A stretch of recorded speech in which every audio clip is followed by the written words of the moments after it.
সালে গোপনে পারমাণবিক অস্ত্র পরীক্ষা চালিয়েছে বলে অভিযোগ করেছে যুক্তরাষ্ট্র।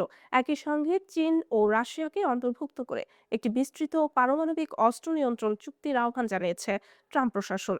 6 ফেব্রুয়ারি এই আহ্বান জানানো হয় যুক্তরাষ্ট্র ও রাশিয়ার মধ্যে বিদ্যমান পারমাণবিক অস্ত্র নিয়ন্ত্রণ চুক্তি নিউ স্টার্টের মেয়াদ শেষ হওয়ার পরপরই। এর ফলে কয়েক দশকের মধ্যে প্রথমবারের মতো বিশ্বের সবচেয়ে বড় দুই পারমাণবিক শক্তির অস্ত্র ভান্ডারের উপর আর কোনো আইনি সীমা কার্যকর থাকছে না। মার্কিন প্রেসিডেন্ট ডোনাল্ড ট্রাম্প ও তার প্রশাসনের শীর্ষ কর্মকর্তারা স্পষ্টভাবে জানিয়েছেন তারা আর নিউ স্টার্ট চুক্তির সীমাবদ্ধতা মেনে চলবে না। বরং মস্কো ও বেইজিং থেকে উদ্ভূত হুমকি মোকাবেলায় একটি নতুন ও বিস্তৃত চুক্তি প্রয়োজন বলে তারা মনে করছেন। উল্লেখ্য, গত বছর ট্রাম্প যুক্তরাষ্ট্রের পারমাণবিক অস্ত্র পরীক্ষা পুনরায় শুরুর আহ্বানও জানিয়েছিলেন। ভিয়েনায় অনুষ্ঠিত এক বৈশ্বিক নিরস্ত্রীকরণ সম্মেলনে যুক্তরাষ্ট্রের অস্ত্র নিয়ন্ত্রণ ও আন্তর্জাতিক নিরাপত্তা বিষয়ক under secretary of state Thomas DiNanno বলেন, যুক্তরাষ্ট্র সরকার নিশ্চিত যে চীন পারমাণবিক বিস্ফোরণমূলক পরীক্ষা চালিয়েছে। তার দাবি অনুযায়ী এসব পরীক্ষার মধ্যে শত শত টন ক্ষমতা সম্পন্ন বিস্ফোরণের প্রস্তুতিও অন্তর্ভুক্ত ছিল। ডিন্যানো জানান, 2020 সালের 22 জুন চীন এমন একটি পরীক্ষা চালিয়েছে, তবে এ বিষয়ে বিস্তারিত কোনো তথ্য প্রকাশ করা হয়নি। যুক্তরাষ্ট্রের এক সাবেক জ্যেষ্ঠ কর্মকর্তা সিএনএনকে জানিয়েছিলেন ওই পরীক্ষা সংক্রান্ত তথ্য সম্প্রতি গোপনীয়তা মুক্ত করা হয়েছে। তিনি আরও অভিযোগ করেন, চীনের সামরিক বাহিনী ইচ্ছাকৃতভাবে পারমাণবিক বিস্ফোরণের প্রমাণ আড়াল করার চেষ্টা করছে, কারণ তারা জানতো এই ধরনের পরীক্ষা আন্তর্জাতিক আইন লঙ্ঘন করে। তার ভাষায়, চীন ডিকাপলিং নামের একটি কৌশল ব্যবহার করছে যাতে বিস্ফোরণের ভূকম্পন সংকেত দুর্বল হয়ে পড়ে এবং আন্তর্জাতিক নজরদারি ব্যবস্থায় ধরা না পড়ে। বিশেষজ্ঞদের মতে, ডিকাপলিং পদ্ধতিতে বড় গুহা খননের মাধ্যমে বিস্ফোরণ ঘটানো হয় যাতে ভূকম্পন কণ সৃষ্টি হয় এবং তা শনাক্ত করা কঠিন হয়ে পড়ে। তবে পারমাণবিক অস্ত্র পরীক্ষার উপর নজরদারিতে নিয়োজিত একটি আন্তর্জাতিক সংস্থার এক শীর্ষ কর্মকর্তা জানিয়েছেন, 2020 সালের 22 জুন কোনো পারমাণবিক পরীক্ষার সঙ্গে সামঞ্জস্যপূর্ণ ঘটনা তাদের পর্যবেক্ষণে ধরা পড়েনি। এই অভিযোগ ও পাল্টা বক্তব্যের মধ্য দিয়ে বৈশ্বিক পারমাণবিক অস্ত্র নিয়ন্ত্রণ ব্যবস্থা আরও অনিশ্চয়তার মুখে পড়েছে বলে মনে করছেন বিশ্লেষকরা। ক্ষুধা আর অভাবের স্মৃতি থেকেই জন্ম নিয়েছিল এক অসম্ভব স্বপ্ন, যে স্বপ্ন আজ বিশ্বের সবচেয়ে দামি চালের স্বীকৃতি পেয়েছে।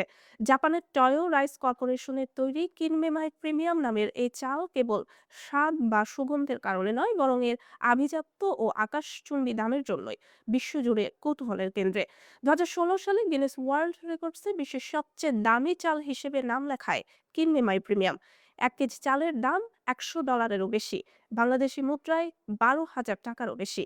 সম্প্রতি জাপানের খ্যাতনামা শেফ কেনিচি ফুজিমোতো ও হংকংয়ের শীর্ষ রন্ধন শিল্পীদের পরীক্ষা নিরীক্ষায় এই চালের স্বাদ, গঠন ও মান নিয়ে নতুন করে আলোচনা শুরু হয়েছে।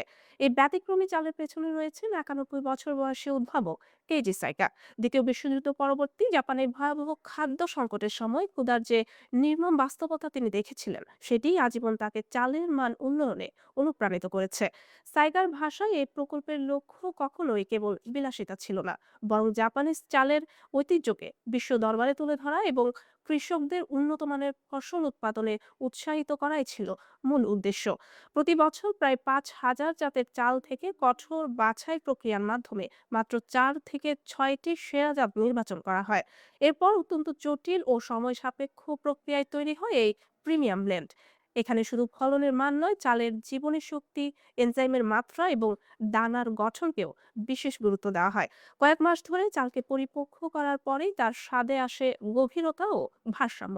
বছরে মাত্র 1,000 বক্স উৎপাদিত হয় কিনমেমাই প্রিমিয়াম। বাজারে এলে এই মুহূর্তে তা বিক্রি হয়ে যায়। প্রতিটি দানা যেন একটি হীরার মতো। রান্নার পর উজ্জ্বলতা আর আলাদা আলাদা দানার সৌন্দর্যই এর বড় বৈশিষ্ট্য। শেফ কেনিচি ফুজিমোতো বলেন, এই চাল রান্নার পর প্রতিটি দানা আলাদাভাবে থাকে, অথচ মুখে দিলে মোলায়েমভাবে ভেঙে যায়। সুগন্ধ তীব্র নয়, বরং পরিমিত ও ভারসাম্যপূর্ণ। অতিরিক্ত দামের কারণে সাধারণ রেস্তোরাঁয় এই চালের ব্যবহার প্রায় অসম্ভব হলেও জাপানে এটি এখন অভিজাত সংস্কৃতির প্রতীক হয়ে উঠেছে। কেজি সাইকার কাছে এই চাল কোনো ব্যবসায়িক সাফল্যের গল্প নয়, তার বিশ্বাস, মুনাফার চেয়ে বড় অর্জন হলো জাপানের চাল শিল্পের ভূরক্ষা করা এবং নতুন প্রজন্মের কৃষকদের অনুপ্রাণিত করা। জীবনের শেষ প্রান্তেও তিনি প্রতিদিন কারখানায় কাজ করেন। তার মতে, চালের প্রতি এই ভালোবাসায় তাকে আজ প্রাণবন্ত করে রেখেছে। সৌদি আরব সরকার দেশটির লাখ লাখ উটের জন্য বিশেষ পাসপোর্ট ইস্যুর পরিকল্পনা ঘোষণা করেছে। মূলত উটের বিশেষ পালকে সুশৃঙ্খলভাবে ব্যবস্থাপনা এবং নজরদারির আওতায় আনতেই এই উদ্যোগ নেওয়া হয়েছে। সৌদি আরবের পরিবেশ, পানি ও কৃষি মন্ত্রণালয় জানিয়েছে, উটের জন্য পাসপোর্ট চালু হলে উট পালন খাতে উৎপাদনশীলতা ও দক্ষতা বাড়বে। একই সঙ্গে একটি উট সংক্রান্ত নির্ভরযোগ্য তথ্য ভান্ডার গড়ে তোলা সম্ভব হবে। মন্ত্রণালয়ের পক্ষ থেকে পাসপোর্টটির একটি ছবি প্রকাশ করা হয়। এতে দেখা যায়, সবুজ রঙের পাসপোর্টে সৌদি আরবের জাতীয় প্রতীক এবং সোনালী রঙের একটি উটের ছবি খোদাই করা হয়েছে। রাষ্ট্রীয় সংবাদ মাধ্যম আল আকবারিয়ার তথ্য অনুযায়ী এই পাসপোর্টের মাধ্যমে উটের কেনাবেচা ও পরিবহন কার্যক্রম নিয়ন্ত্রিত হবে। পাশাপাশি এটি উটের মালিকানা নিশ্চিত করবে এবং মালিকদের আইনি অধিকার সংরক্ষণে সহায়ক ভূমিকা রাখবে।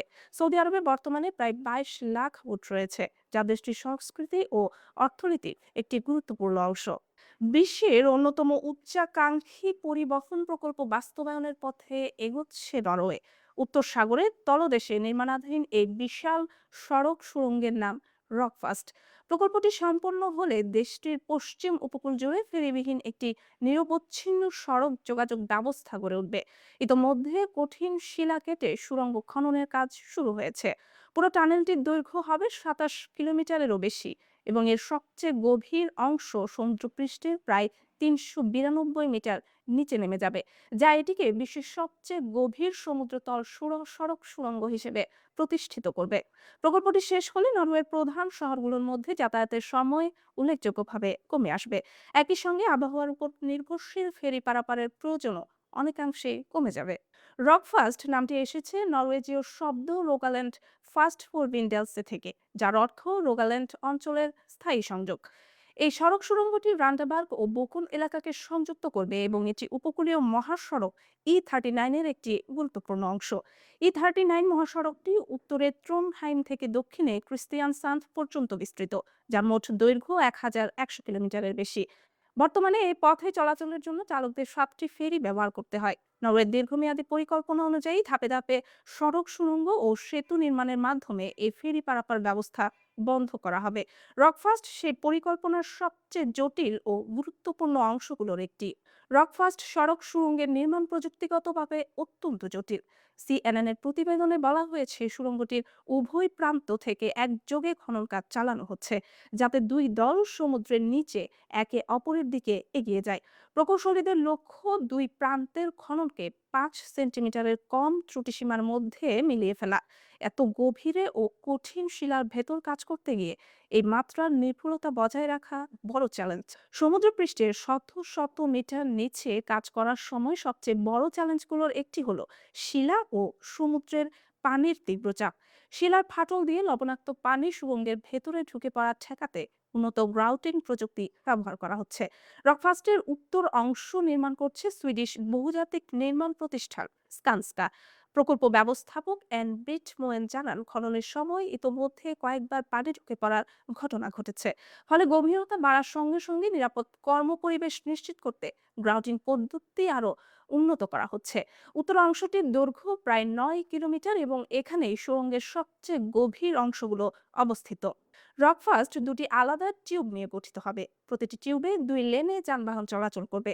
সুড়ঙ্গের প্রায় মাঝামাঝি অংশে চালকদের জন্য দিক পরিবর্তন বা সংযোগ সুড়ঙ্গে প্রবেশের সুযোগ থাকবে।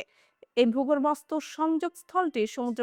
রকফাস্ট দুটি আলাদা টিউব নিয়ে গঠিত হবে। প্রতিটি টিউবে 2 লেনে যানবাহন চলাচল করবে।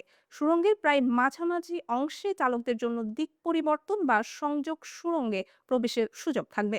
এই ভূগর্ভস্থ সংযোগ স্থলটি সমুদ্রপৃষ্ঠের প্রায় 260 মিটার নিচে অবস্থিত এবং এখান থেকে নরওয়ের সবচেয়ে ছোট পৌরসভা কোভিডসই দ্বীপের দিকে একটি শাখা সুড়ঙ্গ যাবে। নিরাপত্তার জন্য সুড়ঙ্গের ভেতরে উন্নত বায়ু প্রবাহ ব্যবস্থা, real time monitoring system, camera ও রাডার স্থাপন করা হবে, যাতে দুর্ঘটনার শনাক্ত ও যান চলাচল নিয়ন্ত্রণ সহজ হয়। রকফাস্ট প্রকল্পের কাজ শুরু হয় 2018 সালে, তবে ব্যয় বেড়ে যাওয়ার আশঙ্কায় 2019 সালে সাময়িকভাবে কাজ বন্ধ রাখা হয়। পুনর্মূল্যায়নের পর 2021 সালে আবার নির্মাণ কাজ শুরু হয়। পরিকল্পনা অনুযায়ী 2033 সালের মধ্যেই প্রকল্পটি সম্পন্ন হবে। মোট ব্যয় ধরা হয়েছে প্রায় 2500 কোটি নরওয়েজীয় ক্রোনার, যা প্রায় $240 কোটি। সড়ক সুড়ঙ্গ চালু হলে ফেরি পারাপার সংক্রান্ত কিছু কর্মসংস্থান কমে যেতে পারে। তবে প্রকল্প ব্যবস্থাপক মোয়েনের মতে উন্নত সড়ক যোগাযোগ নতুন কর্মসংস্থান, শিক্ষা ও জনসেবার সুযোগ বাড়াবে। যাতায়াত খরচ কমে যাওয়ায় সামুদ্রিক খাদ্য প্রক্রিয়াজাতকরণ সহ বিভিন্ন শিল্প উপকৃত হবে। তার ভাষায় এই সড়ক সুড়ঙ্গের প্রভাব তাৎক্ষণিক নয়, ধীরে ধীরে তা মানুষের দৈনন্দিন জীবনযাত্রায় পরিবর্তন এনে দেবে।